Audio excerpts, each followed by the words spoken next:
नमस्कार, स्वागत है आप सबका। दिन भर की तमाम बड़ी और अहम खबरों के साथ मैं हूं कवीन सचान। शुरुआत इस वक्त की हेडलाइन से।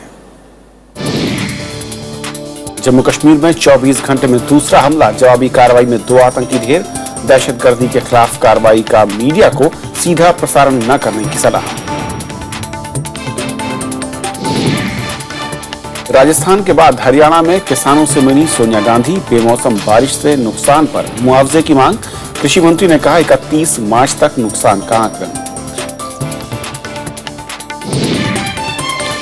चुनाव न लड़ने वाले 1400 राजनीतिक दलों की मान्यता हो सकती है खत्म। मुख्य चुनाव आयुक्त एच.एस. ब्रह्मा का बयान। मेरठ के हाशिमपुरा केस में 28 साल बाद फैसला। सबूतों की कमी के चलते सभी आरोपी बरी। 16 पुलिसकर्मियों पर 42 लोगों की हत्या का था आरोप। और विश्व कप के सेमीफाइनल में पहुंचा न्यूजीलैंड। कैप्टन का नाबाद दोहरा शतक, वेस्ट इंडीज को 143 रनों से दी मात।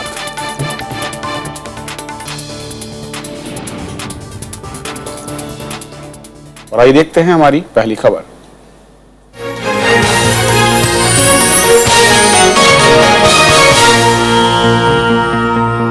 और पहली खबर में बात जम्मू कश्मीर की, जहां पर 24 घंटे के भीतर दूसरा आतंकी हमला हुआ। कठुआ के बाद आज सांबा जिले में सेना के शिविर पर आतंकी हमला हुआ।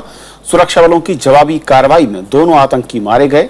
रक्षा मंत्री मनोहर पर्रिकर ने इन हमलों को आतंकवादियों की हताशा बताया है। इस बीच सूचना प्रसारण मंत्रालय ने न्यूज चैनलों को जारी एडवाइजरी में आतंकी हमलों के खिलाफ कार्रवाई का सीधा प्रसारण न करने की हिदायत दी है। कठुआ जिले में शुक्रवार को हमले के बाद आतंकियों ने शनिवार को सांबा जिले में सैन्य शिविर को निशाना बनाया। जम्मू पठानकोट हाईवे पर स्थित सैन्य शिविर में यह हमला तड़के हुआ, जिसमें आतंकियों ने गोलीबारी की और ग्रेनेड दागे, लेकिन सेना की जवाबी कार्रवाई में दोनों आतंकी मारे गए। हमले में सेना के 2 जवान और 1 नागरिक घायल भी हुआ है।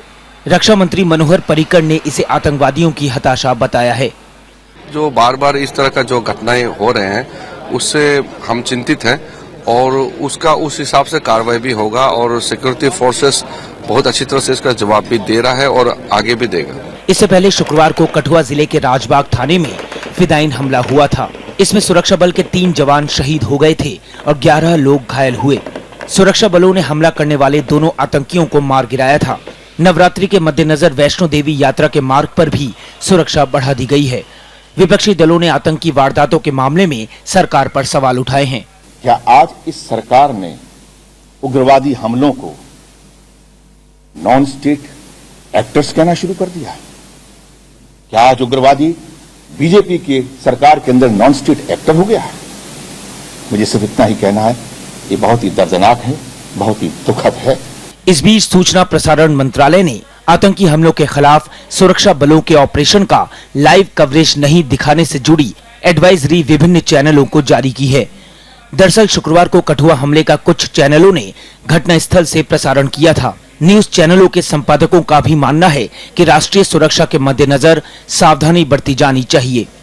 हम लोगों ने भी सारा दे दिया है, सारे चैनल्स को ये एडवाइस कर दिया है, उसी को एक्सटेंड करते हुए कर दिया है और ये अपनी तरफ से भी कर दिया है। और पहले से भी हमारे नॉर्म्स में ये है कि इस तरह के होते हैं तो कई बार लाइव दिखाना, क्योंकि शुरू में जो हम दिखाते हैं वो तो अचानक चूंकि मैग्नीट्यूड उसका स्टनिंग इफेक्ट होता है तो हम दिखा देते हैं, लेकिन इमीडिएटली जब ये समझ में आता है तो इसको विड्रॉ कर लिया जाता है। तो 2008 में मुंबई में हुए 26/11 के आतंकी हमले के बाद से ही इस बारे में दिशा निर्देशों को लेकर चर्चा हुई थी। इस एडवाइजरी में कहा गया है कि सुरक्षा बलों की स्थिति, रणनीति के बारे में तस्वीरें प्रसारित होने का आतंकवादी फायदा उठा सकते हैं। प्रणव गोस्वामी के साथ नव विक्रम सिंह, राज्यसभा टीवी। जम्मू कश्मीर में आतंकी हमलों के बीच सशस्त्र बल विशेषाधिकार कानून यानी कि आफ्सपा को लेकर बयानबाजी भी तेज हो गई है।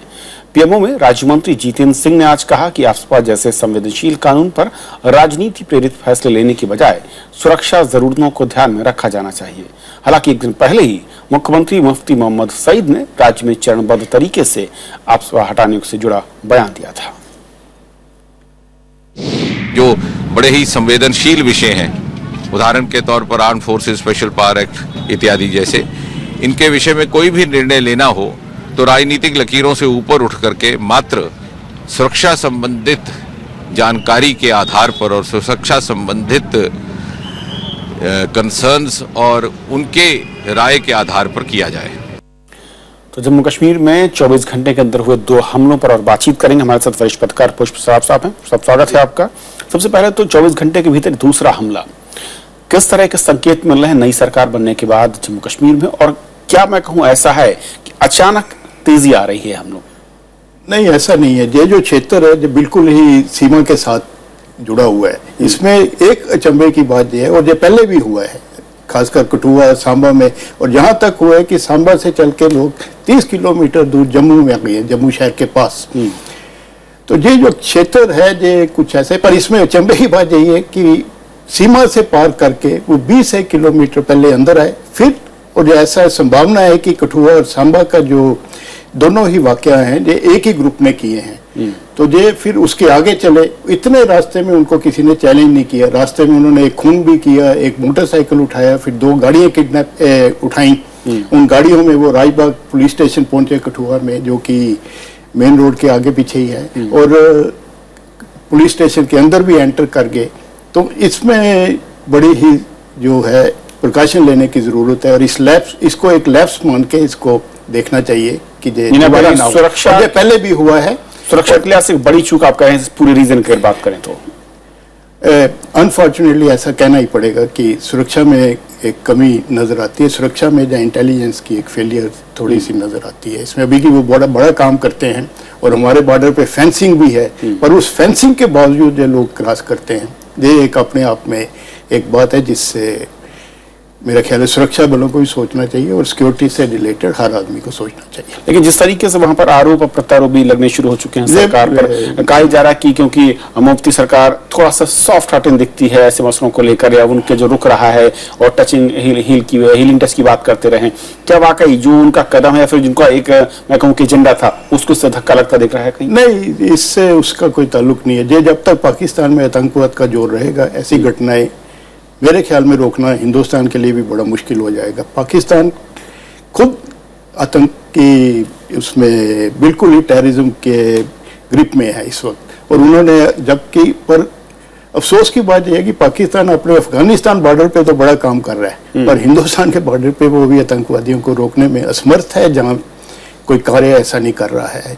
जैसे उनका नेशनल एक्शन प्लान बना पेशावर मैसाकर के बाद, पेशावर में जब बच्चों की हत्या हुई 16 दिसंबर को पिछले साल, तो उन्होंने एक नेशनल एक्शन प्लान बनाया। नेशनल एक्शन प्लान में एक क्लास ये भी है कि 0 टॉलरेंस अगेंस्ट मिलिटेंसी इन पंजाब प्रॉविंस जो उनका है, और जहाँ पे कश्मीर से संबंधित कई आतंकी संगठन काम कर रहे हैं, और मुख्य संगठन भी वही है, लश्कर तोबा कह लें, जमात दवा कह लें, किसी भी नाम से कह लें, तो उस पर अभी तक कोई रोक लगाई हो ऐसा नजर नहीं आता है। लेकिन जिस तरीके से ये हमले हुए हैं, और दोनों घटनाओं को अगर मैं एक साथ जोड़कर देखूं, तो क्या कहीं ये जम्मू कश्मीर की नई सरकार, जहां पर बीजेपी खुद सत्ता में शामिल है, हिस्सेदार है, उसके लिए एक बड़ा प्रेशर है इस वक्त, क्योंकि आतंकवादियों को लेकर बीजेपी खासी मुखर रही है, फिर आक्रामक तेवर उसके रहे हैं? जी, पर ये जो अनुभव इस वक्त उनका सरकार का होगा, तो मेरे ख्याल है उसके बाद वो भी थोड़ा सा केयरफुल रहे। आज ही उनके एक बड़े वरिष्ठ मंत्री ने, राज्य सरकार के मंत्री ने ये बात कही है कि इतनी दूर तक आतंकवादी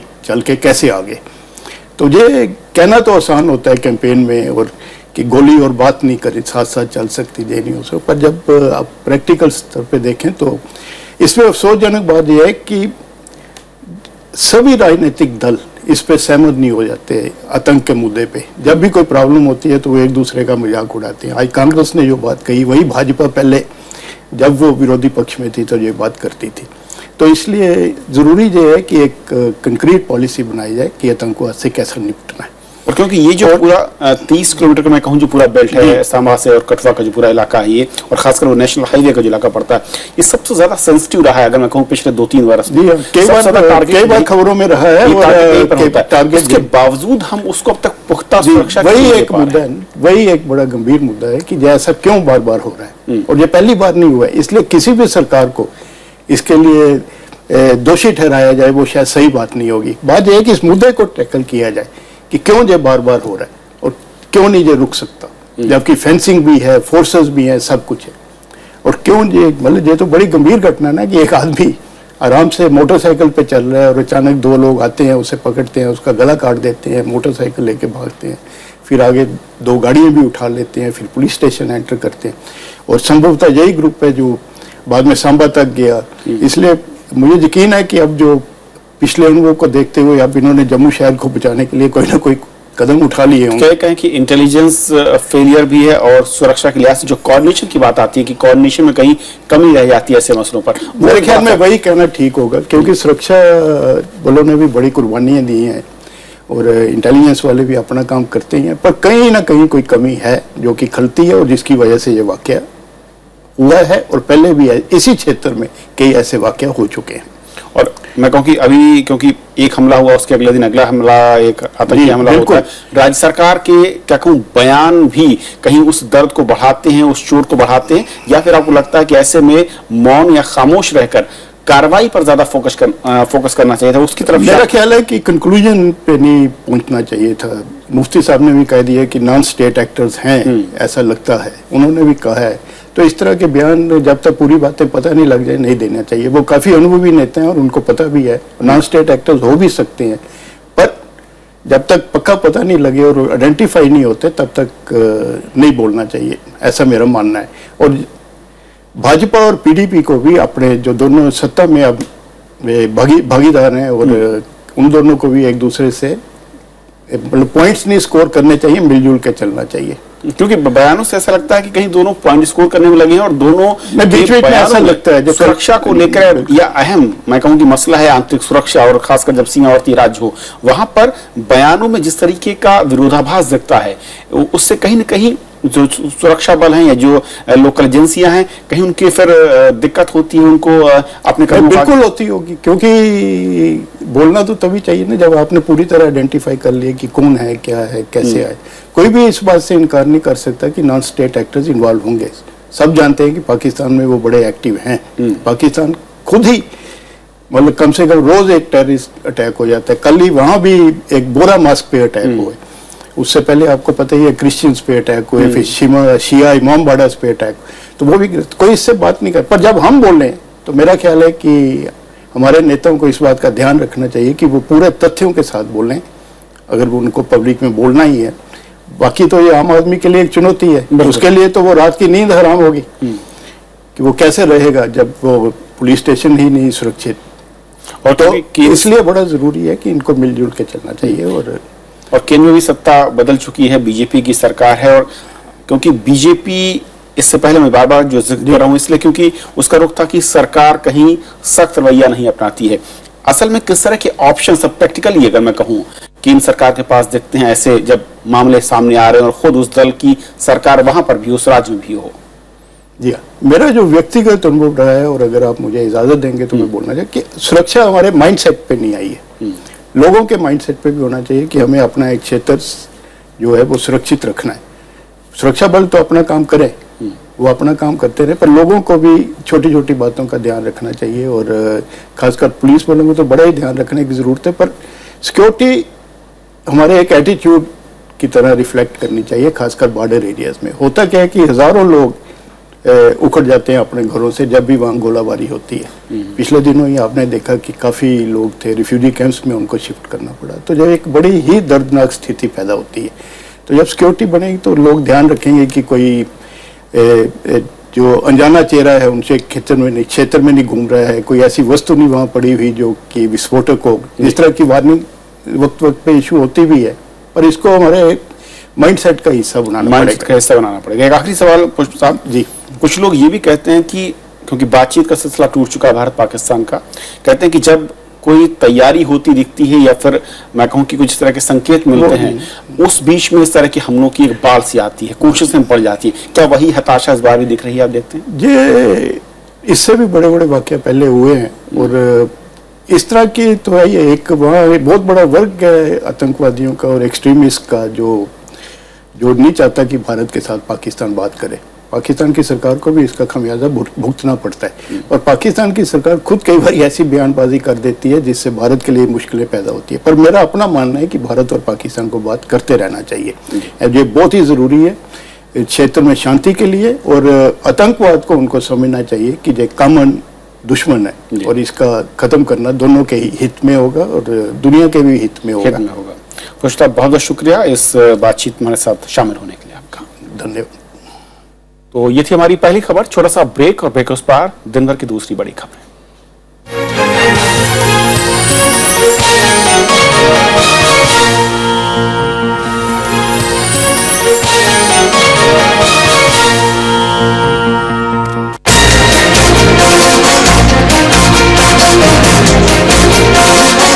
हरियाणा दौरे पर सोनिया गांधी, किसानों से मिली कांग्रेस अध्यक्ष। आपको सही मुआवजा मिले इसके लिए खूब संघर्ष करेंगे। देखिए पहली खबर, मुआवजे की मांग, आज रात 8 बजे।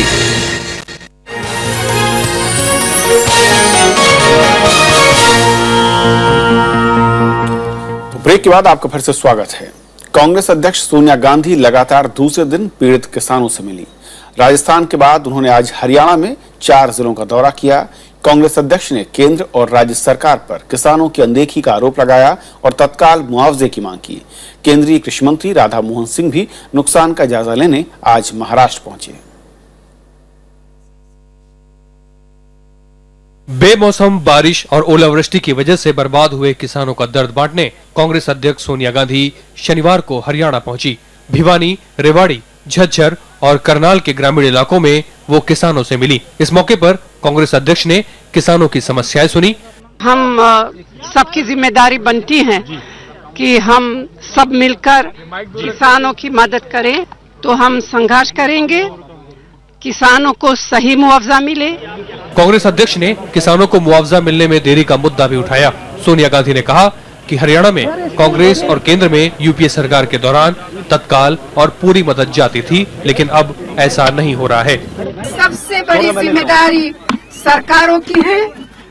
हम तो ना हरियाणा ना केंद्र सरकार में हैं, फिर भी हम आपको सही मुआवजा मिले, सही उचित मदद मिले, इसके लिए खूब संघर्ष करेंगे आपके लिए, जैसे कि पहले संघर्ष किया। कांग्रेस अध्यक्ष शुक्रवार को राजस्थान में पीड़ित किसानों से भी मिली थी। इस साल बेमौसम बारिश और ओलावृष्टि से देश के कई इलाकों में बड़े पैमाने पर रबी की फसल तबाह हुई है। पश्चिम बंगाल के बर्धमान जिले में आलू की फसल बर्बाद होने से 5 किसानों ने आत्महत्या की है। Bureau report, Rajya Sabha TV. उधर केंद्रीय टीमें भी पीड़ित राज्यों के दौरे पर हैं। केंद्रीय कृषि मंत्री आज नुकसान के आकलन के लिए महाराष्ट्र पहुंचे। उन्होंने राज्य के कृषि मंत्री एकनाथ खड़से के साथ नासिक जिले का दौरा किया। केंद्रीय कृषि मंत्री ने किसानों से बात की और फसलों की बर्बादी की जानकारी ली। बैठक के बाद केंद्रीय कृषि मंत्री ने कहा कि नुकसान के आकलन का काम 31 मार्च तक पूरा कर लिया जाएगा और इसके तुरंत बाद पीड़ित किसानों को मुआवजा बांटने का काम शुरू होगा।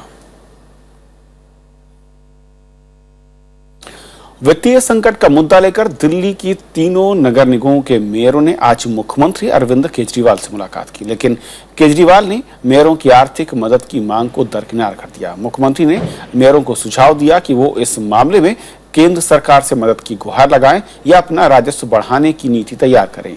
मेयरों का कहना है कि आर्थिक तंगी के चलते निगमों के पास कर्मचारियों को सैलरी तक देने के लिए पैसे नहीं है और ऐसे में कर्मचारी हड़ताल पर जा सकते हैं। हम उनसे लेने गए थे अपने अधिकार का पैसा, जो ग्लोबल शेयर हमारा 4% है, जिसकी राशि 302 करोड़ है।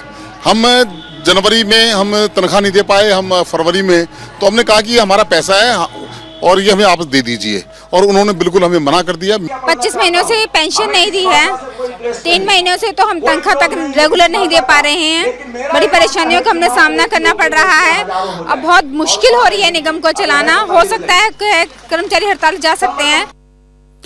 चुनाव न लड़ने वाले राजनीतिक दलों की मान्यता खत्म हो सकती है। आयोग इस पर गंभीरता से विचार कर रहा है। मुख्य चुनाव आयुक्त एच.एस. ब्रह्मा ने आज कोलकाता में कहा कि पिछले 5 से 10 साल में कोई भी चुनाव न लड़ने वाले राजनीतिक दलों की मान्यता खत्म की जा सकती है। उन्होंने कहा कि देश में 1600 से अधिक पंजीकृत दल हैं, जिनमें से 200 से भी कम चुनाव में हिस्सा लेते हैं। मुख्य चुनाव आयुक्त के मुताबिक पंजीकरण के बाद राजनीतिक दलों को कई तरह की सुविधाएं मिलती हैं। इनमें आयकर में छूट भी शामिल है। एच.एस. ब्रह्मा ने यह भी कहा कि वोटर आई कार्ड को आधार से जोड़ने का काम इस साल के आखिर तक पूरा कर लिया जाएगा और इसके बाद वोटर आई कार्ड की खामियां पूरी तरह खत्म की जा सकेंगी।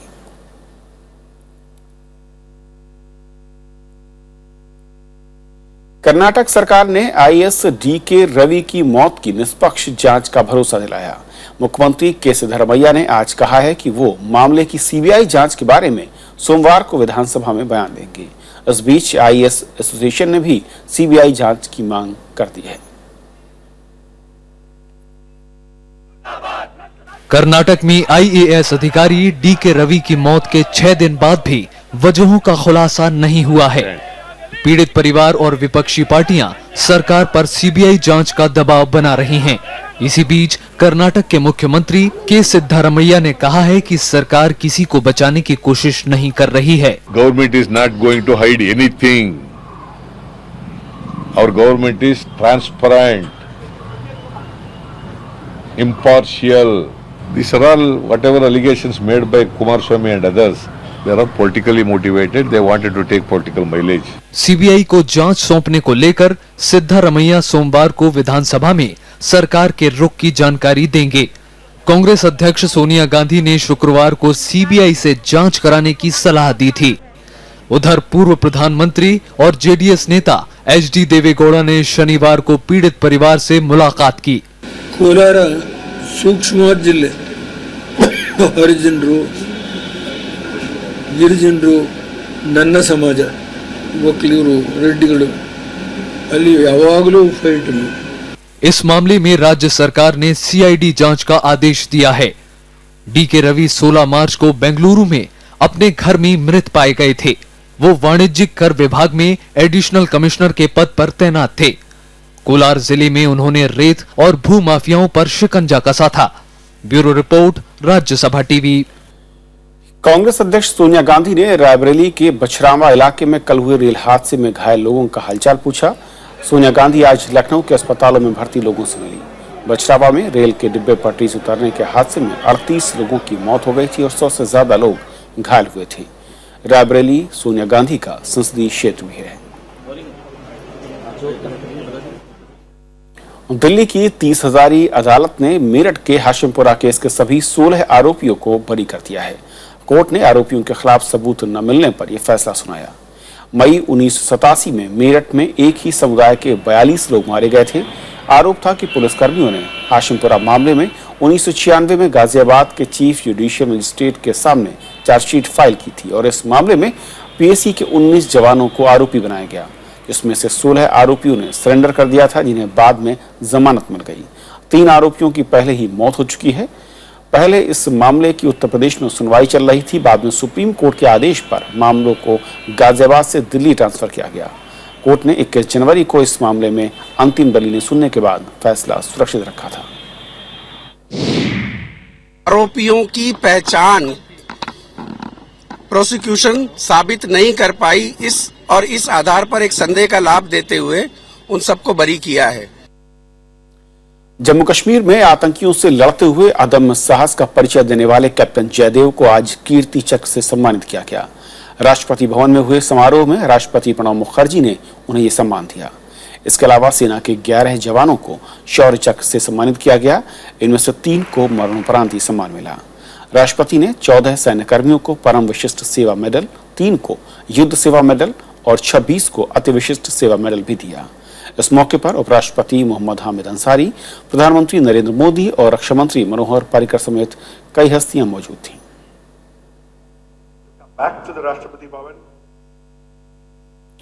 प्रथम विश्व युद्ध के दौरान विदेशों में भारत की शान बढ़ाने वाले सैनिकों की याद में दिल्ली के मानेकशॉ सेंटर में एक प्रदर्शनी का आयोजन किया गया।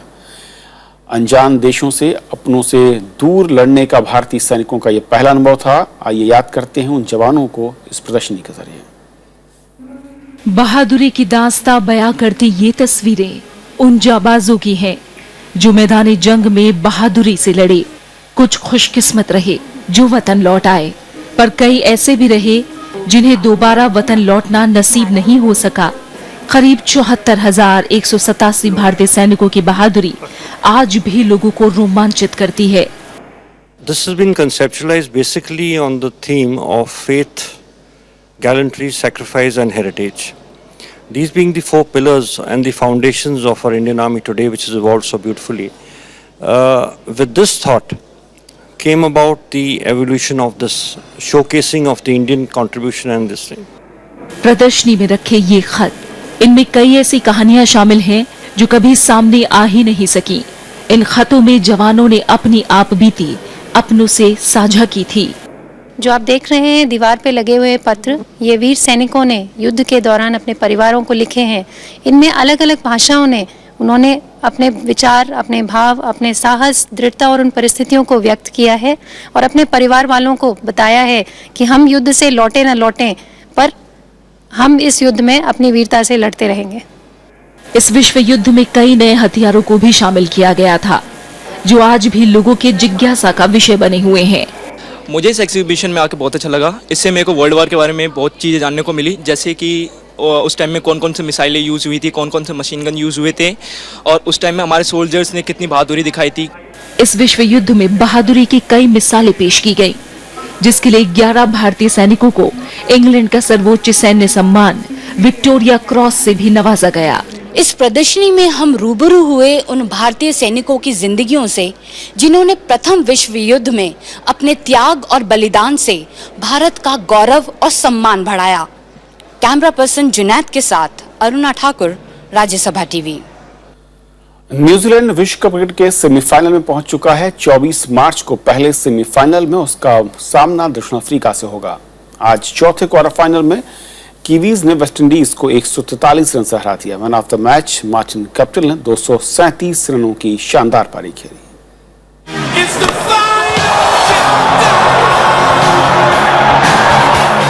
विश्व कप का महाकुंभ, महामुकाबले से पहले सेमीफाइनल में होगी बड़ी भिड़ंत।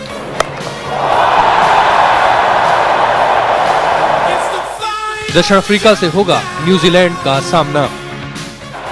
वर्ल्ड कप क्रिकेट के चौथे और आखिरी क्वार्टर फाइनल में टॉस जीतकर न्यूजीलैंड ने पहले बल्लेबाजी का फैसला किया। कीवीज ने 50 ओवर में 6 विकेट खोकर 393 रन बनाए। न्यूजीलैंड की जीत के हीरो रहे मार्टिन गप्टिल ने 24 चौकों और 11 छक्कों की मदद से 237 रनों की तूफानी पारी खेली। Still not really sure what happened today, to be honest. It hasn't really sunk in yet, but no, obviously incredibly proud of what happened today, and hopefully moving forward we can win another game and then another one after that. So just pretty proud to score that many runs and to get the win as well. 394 run के विशाल target का पीछा करने उतरी कैरेबियाई team ने खराब शुरुआत के बाद तूफानी अंदाज में रनों की रफ्तार बढ़ानी शुरू की, लेकिन उतनी ही तेजी से उसके विकेट भी गिरते रहे। 30 ओवर और 30 गेंदों में वेस्टइंडीज की पूरी पारी 250 रनों पर सिमट गई। क्रिस गेल ने 33 गेंद में धमाकेदार 61 रन बनाए। न्यूजीलैंड विश्व कप के सेमीफाइनल में 7वीं बार पहुंची है।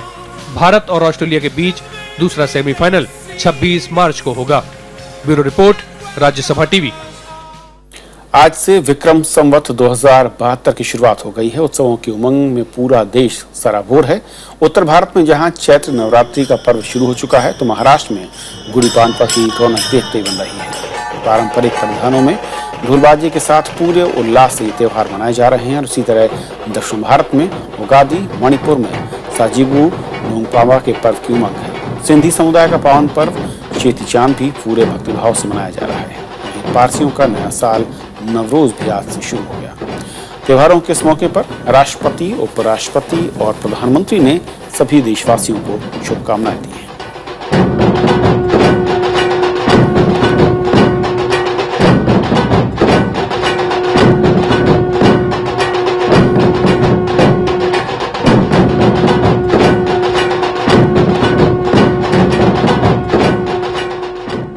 तो खबरों के सफर में इतना ही। नमस्कार।